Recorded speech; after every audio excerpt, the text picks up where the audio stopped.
সুপারিশ করিয়া আল্লাহ তাআলা আপনাদেরকে আমাকে পবিত্র রমজান মাস অতিবাহিত হওয়ার পর আমরা আরেকটি মাস পেয়েছি। এই মাসের নাম পবিত্র শাওয়াল মাস। শাওয়াল মাসের আজকে প্রথম জুমাতে আল্লাহ পাক রব্বুল আলামিন আপনাদেরকে আমাকে আসার বসার তৌফিক দান করেছেন।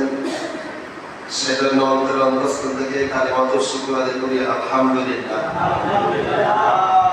আমরা এক বছর পর রমজান মাস পেয়েছিলাম। আবার রমজান মাস আমাদের কাছ থেকে চলে গেছে। দিন যাইতেছে, রাত যাইতেছে, সপ্তাহ যাইতেছে, মাস যাইতেছে। এই হলো সিস্টেম।